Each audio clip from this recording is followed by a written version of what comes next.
All right, guys, welcome back to another episode of the League Express podcast. My name's Jake Kearnan, and joining me as always is the editor of League Express, Martyn Sadler. And for our viewers, Martyn, they'll notice we've got the special guest. We have the legend himself, the Great Britain international of 46 international appearances, League Express columnist, even more important than playing for Great Britain, of course.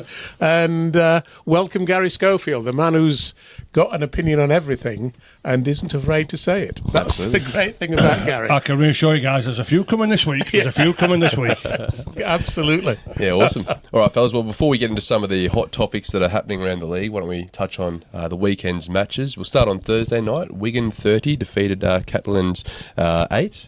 A bit of a surprise scoreline, perhaps? Not too surprising. I thought Wigan would bounce back after their defeat the previous week at Kearnan. It was actually a fairly competitive game until late on, wasn't it? And Wigan ran away with it, late and created one or two good tries. It was a fairly routine win, I thought. And Catalans never looked to me as though they were going to win the game. Did you see it, Garry? Oh, no, yeah, I saw the game, yeah, and no, I didn't. And Matty P, after that defeat, bearing in mind Hulkison Rovers played very well the week previously, but yeah, Matty P, he wanted a response from that performance. But I'm just hoping, Martin, as well, is that Catalans at this moment in time, now they've gone two quite heavy defeats as well the week before against Lee. They're not going back to the old situation where they struggled when they travelled away from home. Well, yes, you never know, but it's a highly competitive competition, isn't it? I mean, the really important thing this week is you look at the league table, 6 teams all dead level on 14 points, Leeds in 7th place on 12th and Huddersfield 8th with 10 points. You know, if you'd wanted to create a league table that was going to be ultra competitive after 10 rounds, you couldn't have gone better than this, could you? So there's going to be ups and downs. Catalans are still in that top 6, Garry, so it's hard to say that their season's collapsed, isn't it? And, they'll have a lot of home games coming up. So, we've got to give them a chance to regroup, and we'll see what they come up with this weekend. I'll tell you what, one thing for sure as well, what I always notice with Catalans, and I say to my column regular, Martin, is when McAlorum doesn't play, they always seem to get beat, or they always seem to struggle, so that just tells you he how important he has a certain degree of toughness in the middle, doesn't he? Yeah, but his service from dummy half, the balance what he brings to that side, he's a massive loss, but unfortunately for myself and all the Leeds fans, he's back this weekend when they play against the Rhinos. Yes. I mean, he's knocking on a bit now, is McAlorum, isn't he? Mid-30s, but gosh, he looks as good as ever, doesn't he, as far as I can tell. Ageing like a fine wine, you might say. Absolutely, yeah. We'll move on to the Friday's matchups. We had Salford 18 defeated Huddersfield 16. It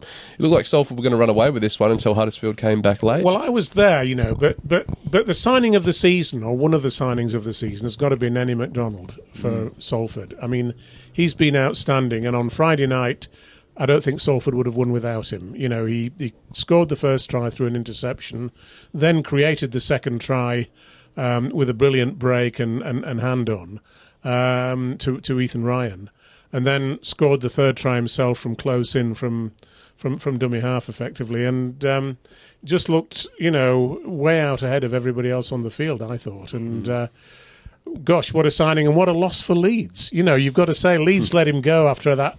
He went home at the end of last season, apparently for personal family reasons, and didn't come back, did he? He extended his stay overseas, as far as we can tell, without the permission of the club. And you can understand Leeds being pretty angry with that. But my goodness, I wouldn't have let him go, though, even so. Well, it's like anything else, Martin. Obviously, there's a reason why he didn't want to stay at Leeds. There's a reason for that, but one thing for sure, it's a massive, massive bonus for Salford. And as I say, I saw his interview after the game as well when I watched it, when I caught up with the games as well, and it just seems a very, very happy environment at Salford. It does. What Paul Rowley has created, yes, we know what they lost in close season with Ackers and Brodie Croft going the other way to Leeds, but Rowley, he's created an atmosphere at that club and in the dressing room where the camaraderie is good, the team spirit good. Mark Sneeze just signed another 2-year deal, and he was chased by a couple of clubs. But as Mark Sneeze, he was a potential signing for St Helens, wasn't he, Mark Sneeze? Right, was he?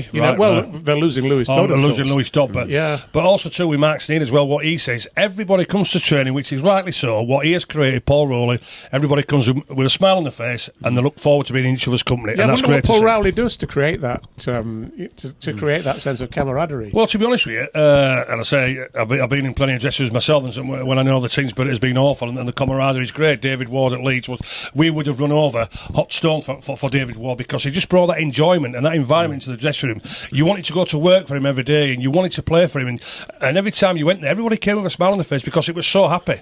They were so happy, and whether we're playing good, bad, or indifferent, in them days we were playing quite all right, to be honest with you.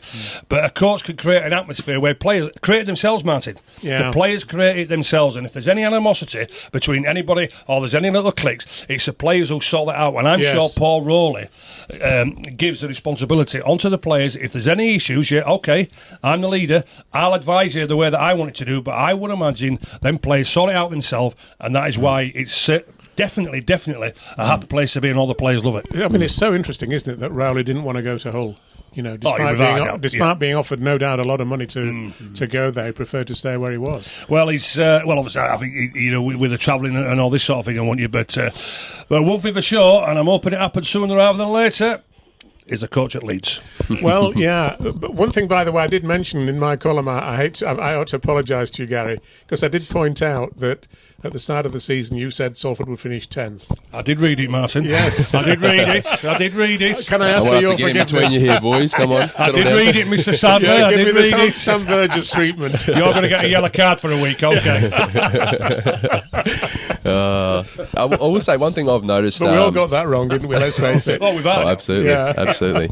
One thing I will say that I've noticed with the way the players react to Paul, and it seems like he puts a lot of trust in them and the decisions they make on the field. I've questioned him a few times about decisions that, for instance, Mark Sneeder's made late in the game when they've picked the option to go for the 2 instead of attacking for a try, and he's always said, look, I trust my players on the field to make the decision when it counts, and he said, I'll back him in every day of the week. Well, Jay, the simple answer to that is quite simple. When they cross that white line, it's the players' responsibility how they perform.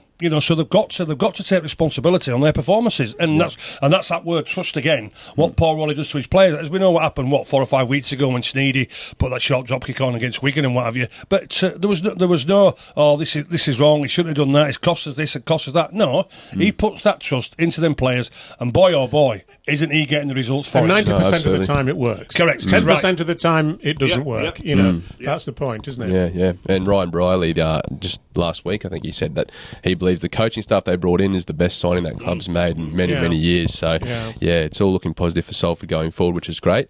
We'll move on to the next matchup. Leeds 46 defeated London 8. Well, nothing unexpected about that, was there really? Let's face it. It was a bit of a practice run for Leeds. Lackey Miller had a few runs downfield, but anybody who thinks that he'll be able to do that against some of the teams higher in the competition are fooling themselves, really. So if Leeds hadn't won that game, it would have been a disaster, wouldn't it? Let's face it. But the interesting thing is that they did drop Matt Frawley and brought Jack Sinfield in, and I thought that was a good move on Rowan Smith's part. About time as well. Yeah. Absolutely about time, because Frawley's done nothing for Leeds all season. Young Sinfield's been given an opportunity from there. And bear in mind, I think when I was last on the show, didn't I say no overseas players get dropped? Yep. Boy, oh boy, yes, I'm absolutely delighted. One has been. Absolutely, that he's been delighted, and young Sinfield's going to get the opportunity. I'm led to believe he did a good job. Scored a try, got the man of the match as well. So I'm hoping now he's going to get a good run, a good long run. But the situation is going to be, because Borry Cross a bit injured, I don't know if he's going to be playing this week because he's got a bit of a groin problem, that the combination between him and Frawley is going to be a nightmare, so it's not going to help young Sinfield there by all accounts, to be honest with you, from there. But yeah, absolutely delighted. An overseas player has been dropped for British talent. Yeah. And are they heading away down to Perpignan this week? Yeah. So... Yeah, quite a challenge. That'll be a bit of a challenge. After last year's result at Catalan, was it 71-0 or something, 61-0 or something last year? Yeah. So Catalans, after 2 bad defeats, they'll be looking to make sure they get back on the horse, as the saying goes. So it's going to be a big test for Leeds in Catalans this weekend. Yeah, definitely. Then we move on to the game that had a bit of controversy, pre-match, post-match. Warrington 24 defeated Hull FC 6. We'll start with, I guess, the on-field performance. What did you make of this one, Martyn? Well, again, it was a slightly low-key performance by Warrington, wasn't it? Josh Drinkwater was back in the halves, replacing Leon Hayes, who's obviously injured. And I thought Warrington gave a sort of what might be called a workaday performance without doing anything spectacular. And Hull I thought Hull looked to have improved a bit, to be honest, and part of that was because they had one or two new players. Obviously, Tom Briscoe scored their only try. Jake Truman was back in the second half. Jake gave a brilliant pass to Tom Briscoe for that try, I thought.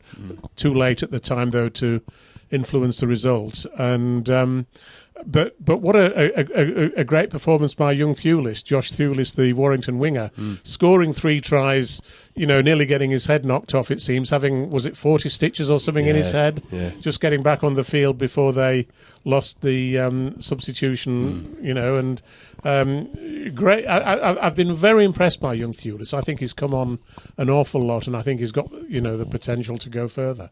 I was at that game, and I say even in the crowd, they got the feeling. Well, Warrington just keep the pace going from there. But Warrington's performance on Friday was like they turned on the tap when they wanted to, then turned it off. And they went 24-0 with 25 minutes to go, and then they just say, "Well, we've done enough." And he was overall it was lacking a killer instinct. Yeah, it was. Yeah. And like when you looked at the way they performed against St Helens a couple of weeks ago, they had that killer instinct. They wanted to go on and get more points and more points. But I'm sure Sam will address that. I'm very disappointed with that performance because if there's one bloke who does have a killer instinct, it's Sam, isn't it? Without a doubt, but I say they were telling it all and telling it off the tap from there.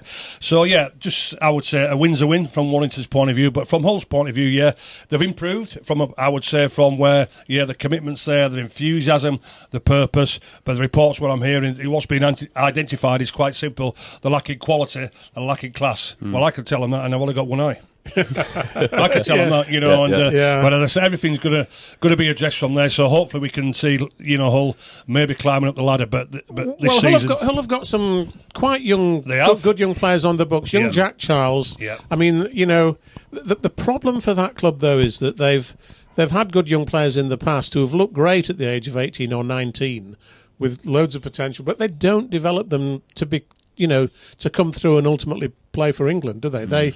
They seem to stall their development somehow. Again, Martyn, it's that scenario where, yes, they're good British talents, but they don't put the trust in them week in and week out, and they don't give them enough time. Well, they are doing with Jack Charles at the moment, so maybe because they've got no alternative. Yeah, but so they should as well, but the talent what they've got, clearly, they are going to be good enough, but are they going to be patient? And also, are they going to explain to the fans, this is what we're going to go with? But it's getting that right balance. We're selling the right quality players to bring these kids who are through and giving them that trust that they could do it week in and week out. All right, it might take 3 months, 6 months, or what have you.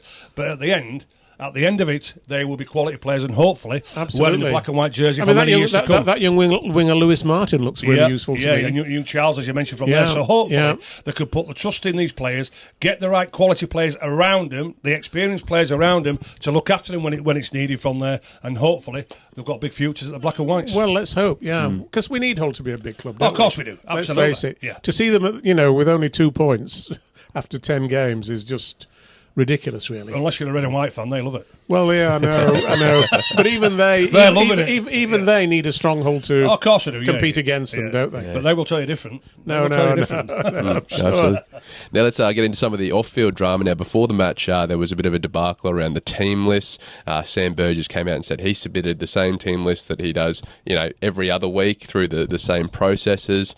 Now, what happened was the team list that the RFL had Connor Wrench listed in the 21-man squad. In the 17 man lineup the 18-man lineup that was named on the night, it showed he wasn't involved, and I think it was Adam Holroyd. Well, yes. They'd put Adam Holroyd. They'd put their 21-man squad on Wednesday on their social media, and it had Adam Holroyd in it. Didn't have Connor Wrench in. So somebody obviously dropped a clanger, to be blunt about it, at the Warrington end. Somebody informed the RFL of what the 21-man squad was, and it wasn't correct. And it came back to bite them on Friday night, didn't it? And Richie Myler refused to agree to that squad being changed without Warrington losing one substitution, one interchange. So, who's to blame on that? Well, actually, the people to blame... if you'd been Richie Myler, Gary, would you have agreed to, allow Warrington 8 interchanges, or would you have stuck to the rules? Well, he's a big boy, Sam Burgess, isn't he? Well, Richie, he is. He's a big lad. Richie Myler's argument was that those are the rules and we're sticking to them. And you've got to say, ultimately, it's up to Warrington to be able to apply the rules correctly. Yeah, I get that as well, but also I heard Sam's comments regarding, we're looking after player welfare and with concussions, to be honest with you. And if I'm honest, and I know Richie, they're desperate at this moment in time, he may have felt that, this could maybe that 5% we need to maybe get the right result. They didn't get the result, but if it had been me, I would have said, okay, Sam, we'll go with it, and you can have your substitution. So I'd have gone the other way around. Yeah, I think I would, because ultimately,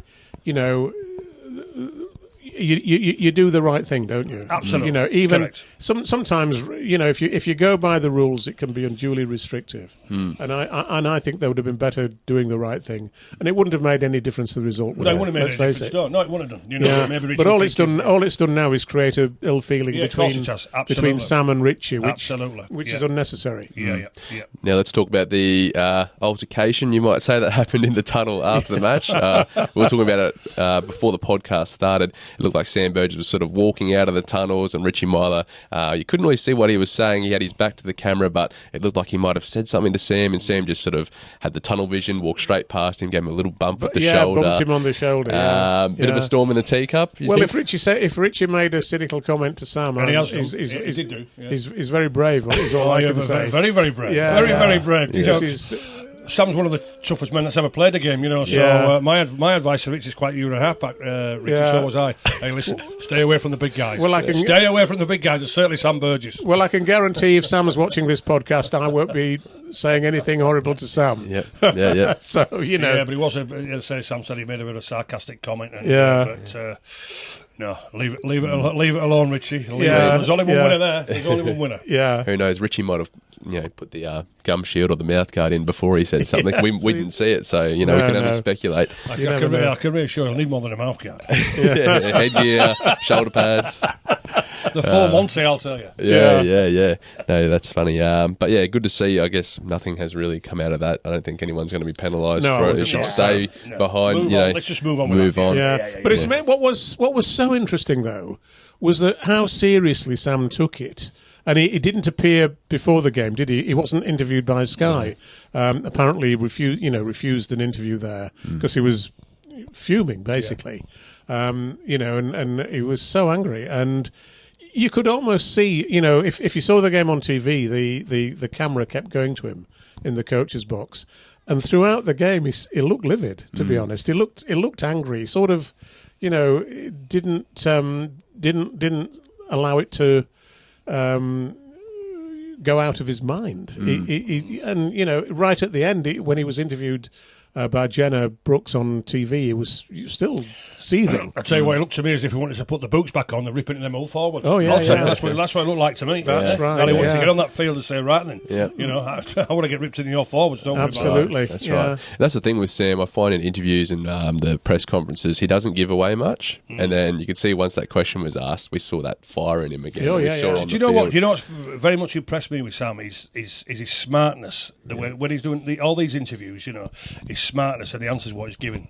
I do. He's new to the job and everything, and the pressure's on, as we all know with Warrington, don't we? And he's been there, and he's got to so-called deliver this so-called first grand final. That's what the purpose of whether he's going to be this year or next year before he goes back to Australia. But the way that he's handling everything at this moment in time, I think he's been very, very smart. No, absolutely. We'll move on to the next matchup. So we move on Saturday's games. Hull KR 40 defeated the Saints 20. Well, wasn't that an amazing game? Another convincing win for Hull KR after they hammered Wigan the previous week. I mean, talk about Fortress Craven Park. That really is a fortress for them, isn't it? Their fans are... They've got the best fans in the game at the moment, I think. You can hear it through the TV speakers no doubt as well. About watching it, yeah. The encouragement they give. But what's really fascinating about Hull KR this year, I think, Gary, I don't know whether you would agree, if you look at the 17 players who were named in their matchday squad on Saturday afternoon, I think it's 7 of them are players who were only signed in the close season. You know, they got to the Challenge Cup final last year, but that's not stopped Willie Peters from making a load of changes. And the fact is that every player who he signs seems to play well for Hull KR. You know, the latest, of course, is Jack Broadbent, who I thought Jack Broadbent was a really promising player when he was a young kid at Leeds. And for some, you know, he got an injury, and that obviously affected his progress. And then they let him go to Castleford. But I always thought he was a really good player, and I thought he looked really good for Hull KR on Friday night again, you know. And gosh, you know, and all the guys who they've signed, as I say, play really well. And I think Hull KR are better now than they were last year. I've got to agree, and I think at this moment in time, you've got to say Hull Rovers are the best team in Super League, wouldn't you? On form. Well, on form, they yes. are the best team, and they're playing a very much an entertaining game. But also as well, 2 points on Willie Peters again. Like Paul Rowley, he's created a great atmosphere in that dressing room, and I would imagine the players again they'll be coming to work with a smile on their face every day. But also as well, what Willie Peters brings to them players is quite simply honesty, and he says to them players, he tells them players, if you don't perform, you're not getting picked. Yeah. If you play well, you keep your place. If you don't, you'll get dropped because there's somebody knocking on the door who's ready to take your place, to perform to the best of their ability, and they want to stay there. So that's the environment and the creativity in that dressing room, what he's created as Willie Peters, and he's getting the best out of all his players. There's no two ways about that. He is, and Mikey Lewis, you know, the way that he's, you know, taken charge of the team. I mean, the other thing about Willie Peters is not afraid to let players go who you might think, well, if you have the right attitude, Jordan you're gone. Jordan Abdul was a perfect example. Yeah, Jordan Abdul, you know, I thought, my God, why is he letting Jordan Abdul go? But actually, you know, they've not suffered at all from him having gone. And Mikey Lewis has really stepped up to the plate. I mean, Mikey Lewis's long kicking game that he's got this year, I don't think he really had it last year, but he's just developed himself and he's become an even more dangerous player, you know, with that added to his armoury, as they had, don't you think?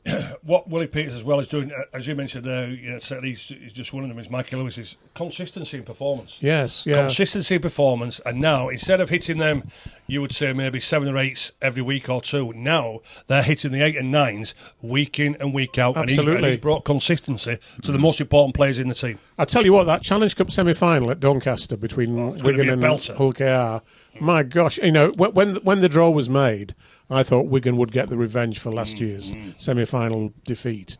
But I'm not so sure now. I think it could be an absolute crap. Well, I'll tell you what, Hull Rovers will not be going into that semi-final thinking, oh, I wish it was somebody else. They will be looking forward to getting Wigan in that semi-final, and they will be looking forward to that fixture. No two ways about it. Yeah. Absolutely.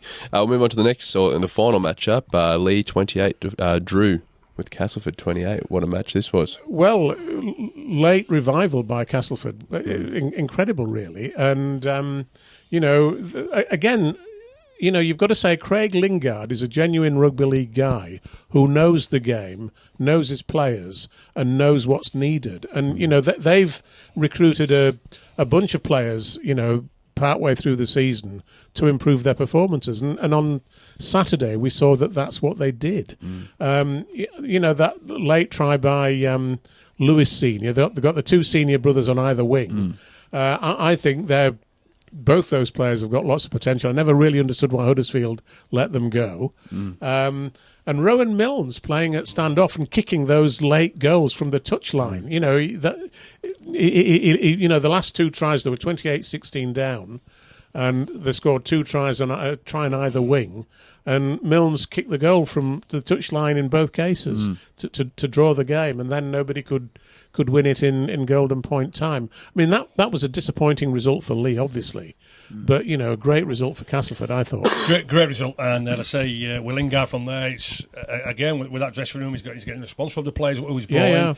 The lone players are coming, they seem to be enjoying playing. 5 or 6 weeks ago, they looked hopeless, didn't they? Absolutely. But now they're looking like looking at an half-decent side, aren't they? They are, of course they are. Looking at an half-decent side, and certainly when they go down Weldon Road, they'll have all the fans behind them. But, he's getting a nice tune out of the players, is Lingard. But I'll tell you what, Lee are just a little bit like my team. Lee's, they're huffing and puffing, aren't they? Yeah. You know, the week before against Catalans, they were outstanding, but last week, you know, the control, what there was on from there. But again, just a little bit like Warrington when I saw them Friday night. Turn the tap on, and turn it off. And that to me just shows they should have won the game. Of course they should. They should have won the game quite easily, to be honest with you. But what that just tells me, they're showing a lack of respect to the opposition. They're showing a lack of respect to the opposition, where they think, yeah, okay, then all right, if we just turn the tap off for about 15 minutes, we'll be all right. We've won it now. We'll be all right for the last 10 minutes. But that didn't work out, and Casford in the end were unlucky not to take the 2 points away. Yeah. Do you think the way Tex Hoy's playing at the moment, do you think Hull are regretting letting him go? Well, I just couldn't understand why they wanted to let him go, personally, because I thought, when they played Lee at Hull, when he was playing for Hull against Lee, he was easily the best player on the field for Hull. Since joining Castleford, he's been outstanding, I think. He has been playing very well, so again, it's mystifying. You let the wrong players go. But mystifying why he won't do it all, and now he's showing okay at Cass. Yeah, that's right. And we don't know what's happening behind the scenes, so we sort of, you might have a bit of inside intel there, Gary, but Martyn and I, we don't know what's sort of happening. There could be more to the story, but he's playing really well at Cass, which is really pleasing to see. Yeah. But we will move on to some of the big news items that have happened over the last week or so. We'll start with the John Asiata signing. We touched on a little bit earlier, but do you think he's the right man to turn this Hull FC sign around? Well, my big question would be his fitness, to be honest with you. What is it, Martyn? 31, 32 years of age, isn't it? Yeah. 3-year deal. They give him a 3-year deal, so again, big overseas signing. He's in the comfort zone. I don't understand at times where they're giving these guys at that age, certainly the overseas players, 3-year deals, maybe a 2-year deal with another year option. Don't get me wrong, he's a quality player. There's no two ways about that, but it depends how fit he's going to be and how many games he's going to play for the Black and Whites. But certainly a quality signing, what they need, but how long is he going to be on the field for? Yeah. Well, they offered him a hell of a lot more money than Lee were offering him to stay, and I think Lee were offering him a 1-year deal, and I think Derek Beaumont has said that was because they did have doubts about his fitness. He's had some injuries, and obviously not played much this year. I noticed he didn't play against Castleford on Sunday, was out again. So you've got to be a bit careful when it comes to players who are susceptible to injury, but I think it's a gamble with Hull, for Hull, and it's not just that they've signed him for 3 years, but they say that they've put him on marquee money. Well, that's an interesting one, isn't it? Because when saying that or implying that puts a player under pressure immediately. Yeah. As far as I'm concerned, everybody will be expecting him to go to Hull next year and perform miracles. And I hope he does. I mean, I'd love nothing more than to see John Asiata lead Hull to success next year. I hope he's capable of doing it, and I hope he doesn't get any more injuries that stop him from doing it. But it's a big ask, and you might say quite a brave move by Hull, because we'll just have to see how it works out. And there'll be plenty of pressure on him as well, not just from the director and the coach to perform. Them supporters as well. They will be expecting. Well, Hull supporters are always demanding. Absolutely, and I know what they're like. So they're going to be demanding on a week-to-week performance, being consistent, performing at the highest level. So the pressure is going to be on. That pressure, what he's on at Lee, it'll be nowhere near what it's going to be like when he puts the black and white shirt on. Yeah. And of course, there's also rumours that Hull are now trying to get Adrian Lamb as their new coach, which is an interesting one, because apparently, I think he's going to be offered a 3-year deal to stay at Lee. I don't think he's signed it yet, although I'm not sure. But I mean, if you were Adrian Lamb, would you go to Hull, Gary? Bearing in mind your captain has just signed for them. You're asking me that, Martyn, with my relationship at Hull. Mm.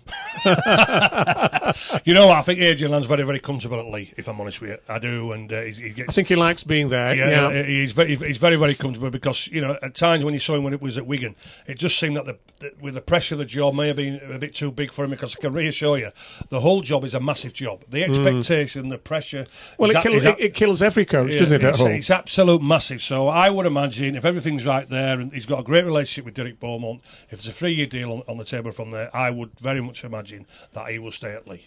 I would have thought so, yeah. Now, just on Derek Beaumont, he sort of addressed the signing to, I guess, some of the stakeholders of the club pre-match the other day. I think one of the labels he uses, it looked like a bit of a desperate signing from Hull FC. Do you think this will cause any friction within the Lee camp? I wouldn't have thought so. I mean, obviously, everybody knows that if you're offered a great deal, and Asiata wanted a 3-year deal, because obviously every player wants security and they want obviously as much money as they can get, Yeah. and you can't blame him for taking it if that's what's been offered to him, and I don't think anybody at Lee would not recognise that, really, to be honest. I would imagine as well.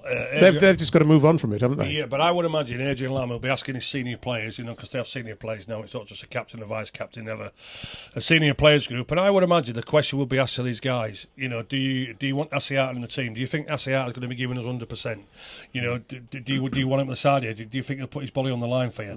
And I would imagine that question would have been asked, and I'm sure Adrian Lamb will take on board what his players are saying in that dressing room from there. So it won't surprise me, won't surprise me at all if Asiata doesn't play for Lee again this season. Yeah, well, I think it's been reported that he's going to miss the next 4 to 6 weeks with an injury. I'm not sure what the injury is yet. I haven't looked into it too closely. Well, that's telling me then he won't play for Lee again. The players don't want him. That's telling me.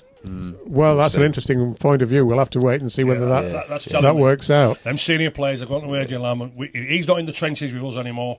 We don't want him in our team. Well, it's interesting, isn't it, that when a player signs for another club partway through the current season, you do get that sort of divergence of views sometimes. Sometimes the player does play well, but sometimes the coach effectively drops him, doesn't he, from the rest of the season, and that's going to be interesting to see what happens. Is he though, mine, right? He's not playing. He hasn't played for a while, and I say, are they missing him? Yeah, of course they're missing him because he's a quality player. But the simple fact of the matter is now, Asiata, he will be thinking about putting that black and white shirt on. He will be thinking that he wants to get there as soon as possible. So, as I say, the way that the game is now, certainly with the senior members and the senior leadership groups, what they have, I would imagine they've had a meeting, they've gone to Adrian Lamb and said, we don't want him in the trenches with us anymore. And rightly so, to be honest. It'd be interesting to see if that's what actually happened, wouldn't it? Yeah. Oh, we'll sit tight and see what happens over the coming weeks. Things will come out. And who knows? If that is the case, could you see him potentially being released early to go join Hull half a season early? Well, you know what? To be honest with you, if I was coaching Lee, if I was Adrian Lamb, and the situation with Asiata is quite simple, and if he's going to be out for again another 4 or 6 weeks due to injury, then I would say, listen, and I'd say to Derek, let's get rid of him. Let's get rid of him. Let him go to Hull now. That's what I would do. And I think Hull would obviously take him, wouldn't they? Without doubt. But if I was in charge at Lee, I would be saying to Derek, he's not playing for another 6 weeks. And the senior players don't want him here anymore. We don't want him in the trenches. Release him now. Yep. Yeah. No, sounds good.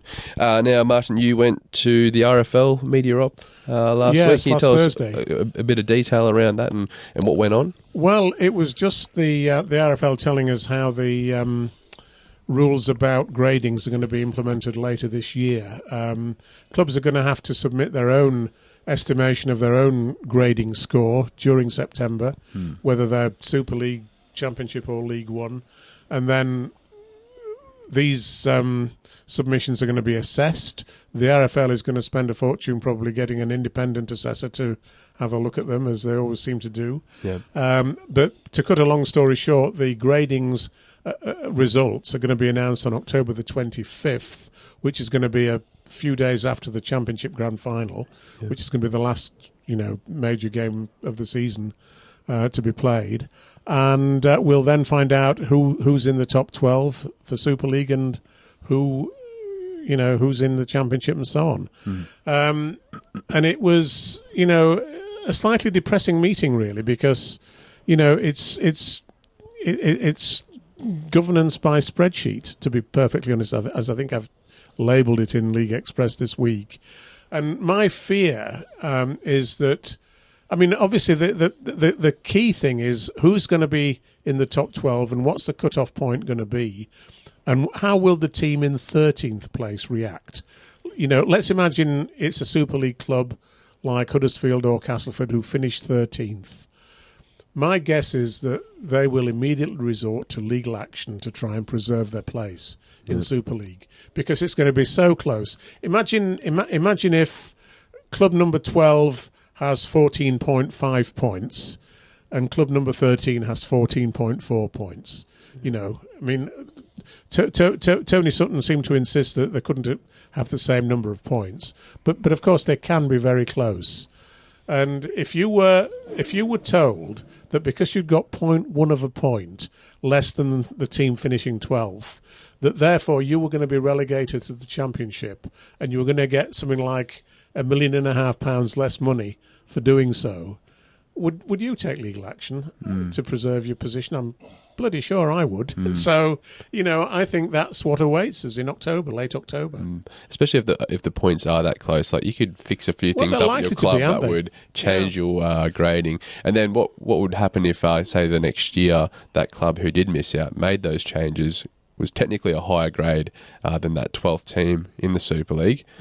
Would they then be welcomed they'll be back into? up again the following year. Yeah. Well, it's like Castleford this year, and Craig Lindown, and great for Craig to come out and was open and honest. We've got to look after the on-field first this season before we do it on the field. So the ground there at Weldon Road, there's got to be new seats. So there, because of this grading system, I think were they just out with the top 12? Were they 13 place? I think they're about 13th. I think they were 13. So their ambition this year was quite simple. It's not on the field, which is totally wrong because sport is all about winning and losing and what should go on, whichever playing field, whichever sport you play on from there. But Castleford have invested more just for the pointing system to get the right grading. Well, surely that's not right for sport, is it? Sport is all about winning and losing, promotion, relegation. If you're the best, you get promoted. If you're the worst, you get relegated. And what you mentioned there, Mark, regarding, and there's no two ways about it, there will be legal action.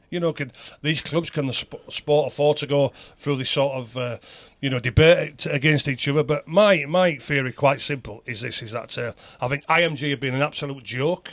They haven't brought anything to the game whatsoever. All they're doing now for the next 10 years, they're taking £4.5 million out of the game because each club have to pay £50,000 a season, so they're getting $450,000 for absolutely zilch. All right, they brought in this grading system, but we've had that before as a franchise. So that was a joke. And as I say, from there, it's just a matter. It's always been.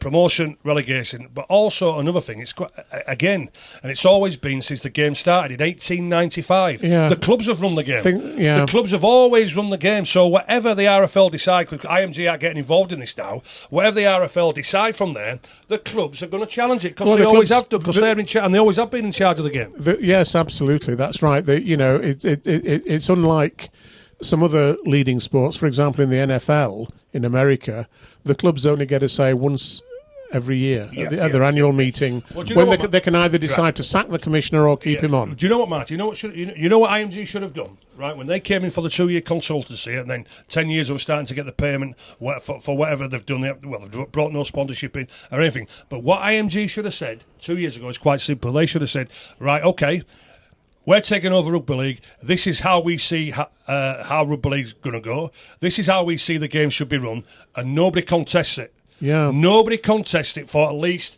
2 years. Absolutely. So it should be 2 years run by IMG and see where things are going from there, and nobody should be allowed to challenge it. You see, we've already seen the clubs turning down some of what IMG proposed. Correct, absolutely. The clubs are in charge. They turned down the abolition of the Magic Weekend.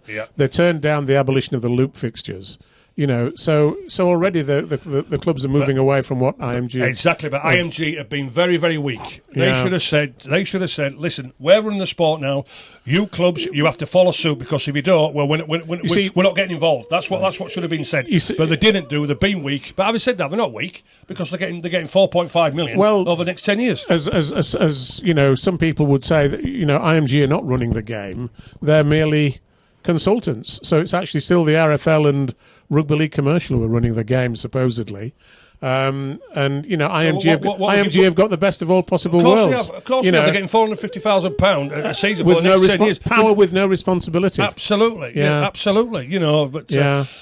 It's laughable, isn't it? We're the only sport where winning and losing on the pitch doesn't count. It's pathetic, isn't it? There's no other sport have grading systems. No other sport has grading systems. No. If you deserve to go up, you get it. Well, relegated if you're bad, then you're gone. It's very interesting, Gary, because if we look at another sport, obviously the top sport in this country is football, and they're just at the stage now where they're having their playoffs to determine who will go up into the next higher division.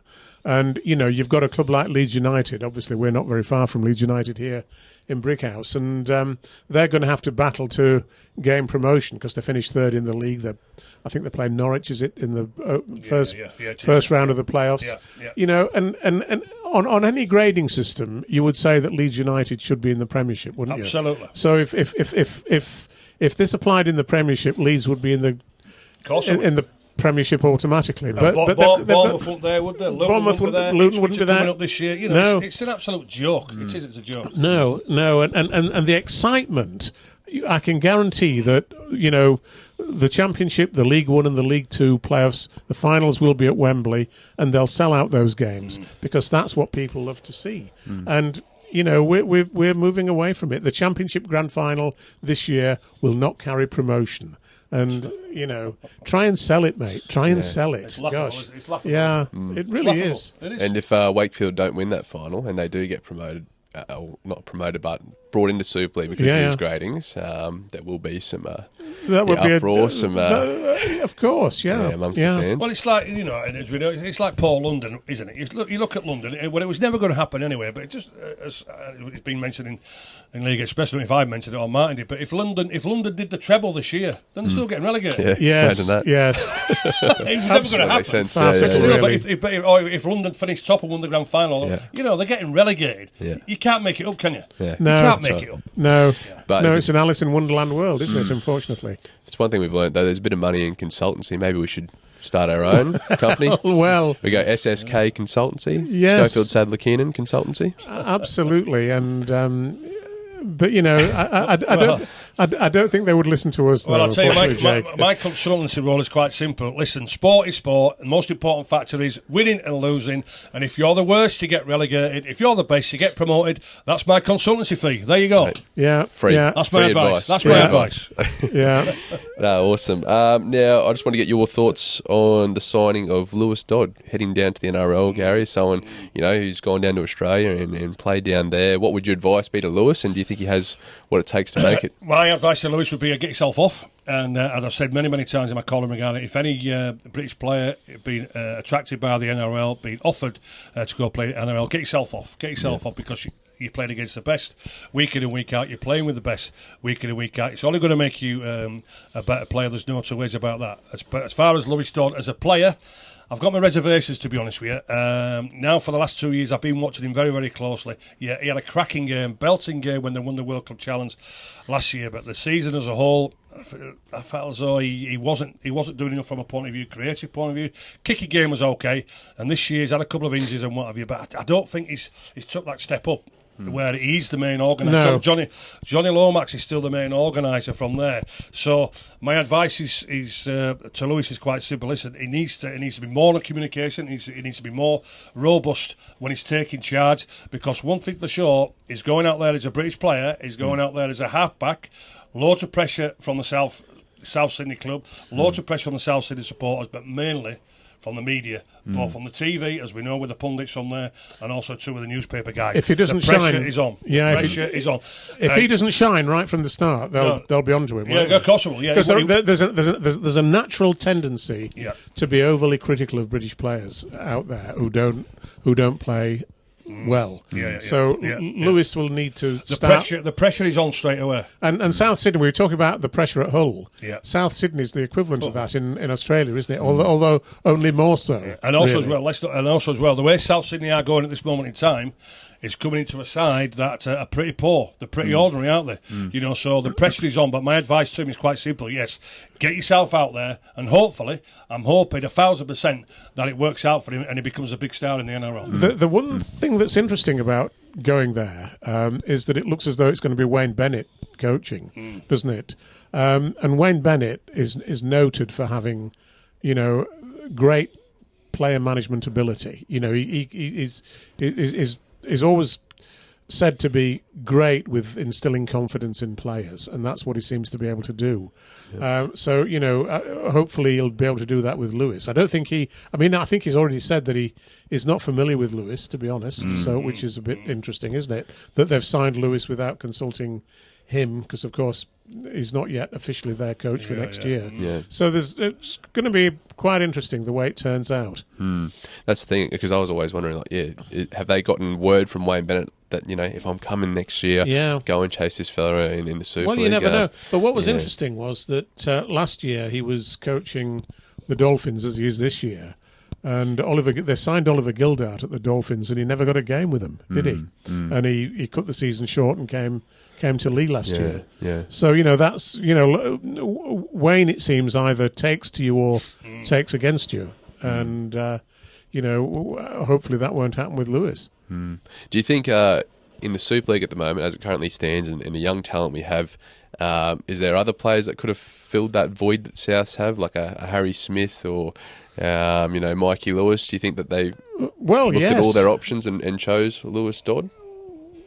Well, presumably, obviously we're not aware of the inside story about why they moved for Lewis in particular. But what I suspect is that Lewis, when he went over to the World Club Challenge, I think he appointed an Australian agent as his representative, which was obviously a signal that he wanted to go to the NRL.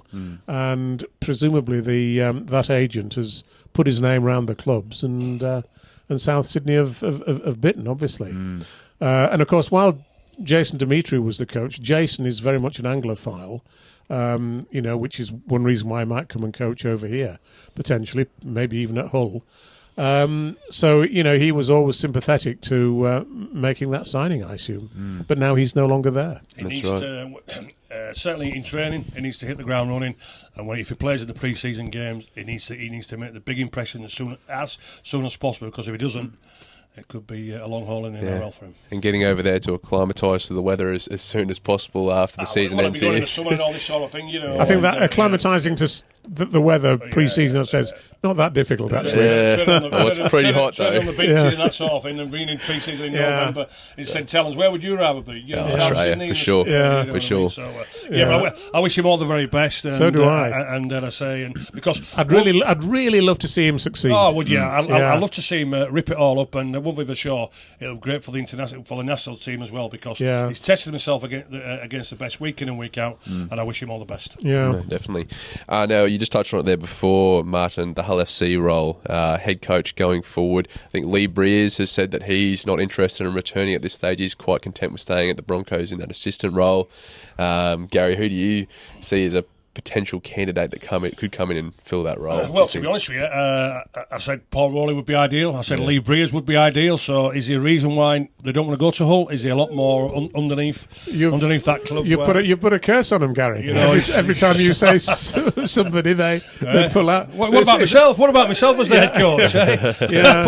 I'll put myself forward. Do you think I'll get an interview? Maybe, if I put myself forward. But they would be my. Well, I want Paul Rowley at Leeds, to be honest with you. I'd like Lee Breers at Leeds as well if he's interested, them two guys. But and I say there's big I think there was some talk about Brian McDermott, but I think he's happy to stay in Australia he's as well. Happy in Newcastle. Talk of AJ Lamont, Dimitri. If he finds out there's a little bit more in depth for the issues there at Hull FC, but hey, listen, it's a job that's a massive job from there. But there's certainly issues there where it's not attracting people at this moment in time. Yeah. Well, people think it's too big a job, don't they? Pressure. Too big a job, too much pressure. And a bit of uncertainty there. You see also as well, James Clarke has gone. As Clarke had been made a bit of a scapegoat. And what I'll say about Clarke is I think he's done a tremendous job over the 15-year period. He's stabilised everything from there, and I think he's done a fantastic job for the Black and Whites. He had a great relationship with Adam Pearson, and I said with them old players, the Hull supporters can't blame Pearson, they can't blame Clarke, and at times they can't blame the coaches because they've been given everything what they wanted. The fans have been given everything what they wanted from a point of view with quality players, so-called quality players, who they expected definitely not just being the 6, but certainly making the 4. But then players just they haven't performed, not being able to handle the pressure. So for me, it's them players who literally have let the chairman down, let the coach down, let the CEO down, and also to let the supporters down. Then players have to take responsibility for their performance. And the worst thing for the fans, Gary, is that they've been watching what's been happening in East Hull, and seeing the success that Hull KR have been having, and that's that must make them tear their hair out. Oh, there's no two ways about it. Oh boy. No two ways about it whatsoever. I can tell you, they play Wigan in the semi-final. The black and white supporting Wigan. Don't worry about that. Oh yeah. Oh yeah. Don't worry about that. Oh yeah, they're supporting Wigan. Yep. No, yep. Absolutely. Now, there's also been reports over the last couple of days that Elliot Whitehead could look to make a return to Super League to finish his career. I understand he's hasn't re-signed with the Canberra Raiders. I think at the start of the year they said that this would be his last season in the NRL. Yeah. Well, he's 34 now, isn't he? I guess. He's 34. Has been linked with Hull and Catalans. Yeah. I can't say that I've watched him very closely this season. But does he still have another season in him? He may well do. I'm not sure. He looks a naturally fit guy, doesn't he? And is somebody who I would look if I were, looking at signing a good back row forward. I think he's somebody I'd look at. What would you think, Gary? Yeah, he's had an excellent career at Canberra. He's been one of the English successes out there in NRL. Alan's been there for 6-7 years, has he? It's been a while now. Yeah, he's been very excellent for the Canberra Raiders. I think he was made captain as well, wasn't he? But if he's looking to come back, I think he's still got something to offer. And my advice would be he's been out in Australia. Surely, if the south of France are calling, you've got to get yourself to Catalans, haven't you? Well, he played for them before, didn't he? So so get yourself to Catalans. Yeah. No, definitely. All right, we will take a look at this weekend's matchups. On Thursday, we have Warrington taking on Hull KR. Who do you fellas have in this one? Well, what a great game. And if I'm honest about it, I think it's going to be... It's one of those games that could go to golden point. I think it's a disadvantage for Hull KR to be travelling across on a Thursday night because they won't take as much support as they would do if it were a Saturday or Sunday afternoon. So, this is one of those games where the Warrington fans are going to have to shout their team home. I think if Warrington play like they did against Hull, I think Hull KR will beat them. But I think they're capable of playing better than that. And I think Warrington will probably just win by 6 points or so. It's going to be interesting because, as we know, we've got the semi-final of the Challenge Cup the week after, so it's going to be... Hull KR could be affected, couldn't they? Yeah, and so both teams, are they going to pick the strongest teams? Yeah. And secondly, are the players themselves, have they got the mind on the Challenge Cup the week after? So I think it's going to be a close game. As I've mentioned, Ilkinson Rovers, they're the form team in Super League so far, and Warrington, they will certainly need to keep that tap on a lot more than what they did against the Black and Whites the week before. But I just think Ilkinson Rovers, they'll want to go into the semi-final against Wigan the week after, still with his confidence, absolutely buzzing at this moment in time. I'm going to take Ilkinson Rovers to beat Warrington by 10. Okay, we'll move on to the Friday's matchups. We've got Cass taking on St Helens. Well, Castleford showed a massive improvement on Sunday, and St Helens, looked a bit dodgy against Hull KR, but they were beaten by a very good side. But I can't see Castleford beating St Helens even despite their improvement. So I'd say St Helens will probably win that game by 10 points or so. But we've been talking about Lewis Dodd and Johnny Lomax at halfback. They need to play well. I think they're missing Alex Wormsley, to be perfectly honest. But I think they still should just about have enough to beat Castleford. Yeah, Wellens, I want the response to that performance when at Ilkinson Rovers. Did Saints play well? Ilkinson Rovers didn't play well, did they? Right. But he'll want the response with Wellens and I say certainly from the halfback partnership. I just feel as though they're just a little bit boring, Saints as well at this moment in time. It looks like they're going back to the Kieran Cunningham days, But anyway, that's for Wellens to sort out from there. But I just feel as though he'll get a reaction from that performance against Hull KR. He'll be looking to get the 2 points, confidence booster, and I think Saints are too much quality for Cass. Even though they have improved, they're playing well. Be a good atmosphere down there at Castleford, but I think Saints will have too much. I'm going Saints to beat Cass by 20. All right, and we move on to the Lee Leopards taking on Salford. Well, this is a must-win game for Lee, isn't it? It's a must-win game, and I think they will win it probably. I think Salford. Salford are very, very impressive, but they do have weaknesses, and they showed it in the last 10 minutes against Huddersfield. When a side gets a roll on against them, they can struggle a bit, and we saw it in the Challenge Cup at Hull KR when they lost 40 points to 0, didn't we, a few weeks ago? I think Lee will be really desperate to win this one. I think they'll need a big game from their big players, Matt Moylan, Lachlan Lamb, and Tom Amone in the forwards. But I think their forward pack could just be a bit too strong for Salford, to be honest. Paul Roy loves going back to Lee. loves going back to Lee, and I say he'll want to make sure that he comes away not just with a good performance, but the 2 points and all. And I just think they're playing too well at this moment in time. Again, Lee, they're just again turning that tap on, turning that tap off. But if they don't put a performance in where it's going to be literally 60, 70 minutes, then Salford's going to turn them over. Rory loves going back to Lee, loves putting one over on him. I think Salford are playing too well at the moment. I'm going Salford to beat Lee by 10. And just quickly, Edwin Ipape returned over the weekend. Yeah. Good performance. Brilliant performance. Yeah. It'll be interesting to see how many minutes he gets this weekend. Whether because he started on the bench, I believe. He did, whether they'll look to start him. When he came on, he was a different. I'd be surprised if they didn't start with him this weekend. Totally different side with him in the side, but Rory loves going back there, and he loves putting one on his own team. Awesome. We'll stay tuned for it. Now on Saturday we have Huddersfield taking on Wigan. Well, again, both sides in the Challenge Cup the following week. Hard to therefore know how that's going to impact on this game. I don't think it'll affect Wigan, but will it affect Huddersfield? And bearing in mind that they lost at home to Salford, Huddersfield seem to play better away from home, if we're really honest about it, don't they? Yeah. They always seem to struggle at home. Maybe it's because they lack the level of support that they ought to have. But I can see Wigan winning this game fairly comfortably. Yeah, they're inconsistent, Huddersfield, aren't they? They're just like my team, Leeds, huffing and puffing. Sometimes they're pretty good and the other time they're pretty awful. But Marty Pete, he'll want to make sure that they get the victory this week because they know what's going to happen the week after the Challenge Cup. And I say I can only see one victory here. And I think Wigan will beat Huddersfield quite easy. I think they'll beat them by 18. Yeah. And we move on to the next matchup. Catalan's taking on Leeds. Can't see Leeds winning this one, I'm afraid. Yeah. Why not, Martyn? With the best win in the world. Why not? Come on, Martyn. Why not? Well, I'm afraid I think Catalans will have a reaction. And I think McIlroy, will he be playing? I think he's back. Yeah, he's probably. Yeah. So you said earlier that when he plays, they play well, and team, I think they'll have too much for Leeds, I'm afraid, on Saturday. Yeah, McIlroy is back. They're a different beast to Catalans, and after the two bad defeats on the road for the Catalans, he'll want the reaction. Will McNamara. We know what they did to Leeds last season. I just can't have Leeds. I can't have us in it. It doesn't give me any joy in saying that. And I think Catalans, they'll get a reaction. This could be quite easy for the Catalans. I'm going Catalans to beat us by 28. Well, hopefully we'll hope for a tighter battle than that, but we'll see what happens. Yeah. And in the final matchup, we have London taking on Hull FC. Oh gosh.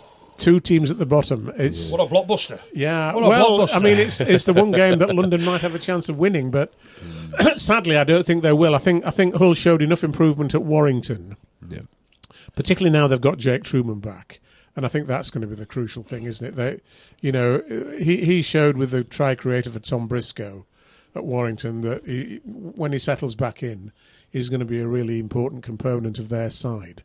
And I think they'll have too much for London, I'm afraid. Yeah, London should have had the first victory of the season, shouldn't they? They were only 40 seconds away when the play came early in the season. But I just feel as though that Hull now, they're a little bit more improvement. Truman's back, and I just think that pack of forwards, we Hull will have too much for London. And maybe 2 or 3 weeks ago you'd be saying, London's first win, but I just can't see that. What I saw Hull last week, improvement. I'm going to Hull to beat London by 24. Do we think Simon Griggs might be a long-term coach for Hull? Who knows? If nobody else wants a job, why not, Martyn? Absolutely, Nobody else wants a job. And it could be an important step on that road this weekend, couldn't it? Absolutely. Especially the relationships that he's going to build with some of these squad members over the next few months heading into next Did Simon Griggs and Richie Manor play at Warrington with each other? They did, yes. The team so they know each other. So I would imagine they'll have a good relationship as it is from now. Richie Myler's making all the big calls now at Hull FC. Will he take the gamble and give it to Griggs? Well, you never know. I mean, sometimes it's good to put it, give it to the man who's already in charge, who knows the system and knows the setup. Any other news or any other talking points you want to get into? Well, just interesting in the Championship, I mean, which is, ignored by television these days, isn't it? There are no Championship games on TV, but Wakefield won the big Championship game between the two undefeated sides in Sheffield on Friday night. A great win for them, and Sheffield have been really good. 36-10? I think it was the score, yeah. Convincing win, more convincing than I thought it would be. But Wakefield are firing on all cylinders at the moment, aren't they? Martyn, Martyn, Wakefield, your club, and I say they've had a new taker and what have you, the new stand now, and rightly so named after the great legendary Neil Fox. How do you see Wakefield at this moment in time, both on and off the field? Well, I think I think they're going places. You know, they've signed Mike McMeekan now for next year from the Catalans, haven't they? And they've got Tom Johnson as well, is it? Tom Johnson is also. I don't think they've announced it yet, have they? But they've certainly got him by all accounts. And they've got the money to be able to sign whoever they want. You know, their new owner is a very wealthy individual. Money seems to be no object, and it's the first time I can remember in living memory that Wakefield have had somebody in charge of the club with almost unlimited financial capacity, and that will make a massive difference. The ground looks so much better now than it has before with the new stand and so on. There's a new enthusiasm among the fans. You know, they're aiming to go through this season unbeaten in the Championship. Can they do that? Well, of course they can. And of course, this weekend they're playing in the semi-final of the 1895 Cup. So if they beat Bradford, they're back at Wembley for the first time since 1979 when they lost against Widnes. You know, and I remember those Wembley visits in the 1960s when Wakefield and Wembley... The great Wembley visits. When it were packed, when the Challenge Cup were packed. Absolutely. And Wembley seemed to be Wakefield's second home in those days. So, yeah, I can see Wakefield doing really well, and I think it'll culminate with them getting a place back in Super League. Sadly, not by them winning the Championship Grand Final, but because they will get the required grading score, which is a ridiculous situation, as we've already said. But that's how it's going to be. Martyn, can I ask you the question then? Because obviously you're a great Wakefield man and a great historian. Well, I'm neutral these days, Gary. Well, you know. Well, yeah. But you do say Wakefield are your club. Yeah. But anyway, but my question is, as we all know, the great, Neil Fox. And first question was the committee who picked that? And why is it Neil Fox on that statue? Come on. Well, he's got to be. Yeah, at Wembley, you mean? Yeah, Wembley. Oh, of course he should be. But was there a committee? Was there a committee who selected that? And why have they got Neil Fox on that statue? It was the RFL who sorted out that. Who would be put on that statue. I mean, it's a shame because of all the 5 players on that statue, you wouldn't object to any one of them individually. I agree totally. So why didn't they make it 6? Well, exactly. Yes, yeah, or even 7. Actually, the player who should have been on, who's had more success playing at Wembley than any other rugby league player, is Sean Edwards. Yeah. Well, Andy Gregg's not been far off. He's not far off. Yeah, but we're talking about Neil Fox here. Come on, he should be on there. Why didn't they make it 6? Yeah, well, who knows? Hey? I'm not the right person to ask, Gary. Because I don't know the answer. But yeah, it is a bit frustrating. But it's great for Wakefield this year. Then in League One we had I think the Midland Hurricanes going up to Workington and winning. That's an interesting one, isn't it? Good win for my hometown club Hunslet as well against Keighley. Absolutely, ending Keighley's unbreaken against all odds. Winning run. Yeah, absolutely amazing. So we all, it's good that we can look at the other competitions from. Well, I say because I enjoyed the Championship. I was at Bradford Bulls. I was a guest in Nigel Woods when they played Widnes last week. I'm a guest at Halifax for a couple of games with the chairman from there. I'm going to York. I'm going to Dewsbury. I enjoy the Championship. It's a great competition. I do. It's a great competition. Enjoy the Championship. It's just such a shame that none of it's on TV. Exactly. ING, come on. Pull your fingers out. Yes, exactly, yeah. Maybe one day in the future. We might have to go down and just start they've only got they're only part of rugby league for 10 years. They've only got 10 years to sort it out, haven't they? Yeah. Of course, yeah. Plenty of time. Awesome, fellas. Well, if you guys are happy with that, we might wrap it up here, but we will quickly remind our viewers and listeners, if you do want to get your subscription to the League Express weekly paper, head along to totalrl.com/shop. We've also got the Rugby League World magazine out. You can get your subscription at the same web address there, and don't forget to subscribe to the YouTube channel if you are watching on YouTube. Garry, thanks again for joining us, mate. It's been a pleasure as always. Pleasure, mate. Yeah, look forward to the next time. Yeah, absolutely. And we look forward to getting you back on in the near future, mate. I'm sure it'll only be a few weeks. Something else will happen at Hull or Leeds, and we'll need you to get you in for your reaction. Expert opinion. I tell you what, I know what I want to happen to Leeds, and I want it happen ASAP. I want Ronan Smith replaced. Oh. We might end it on that note, Martyn. Right. Do you want to add to that Next at all, week's guest, Rowan Smith. This is what Garry had to say last week. Yeah. Awesome, man. We'll end it here. Thanks for listening, guys, and we'll do it all again next week. It's a pleasure. Thank you. Cheers.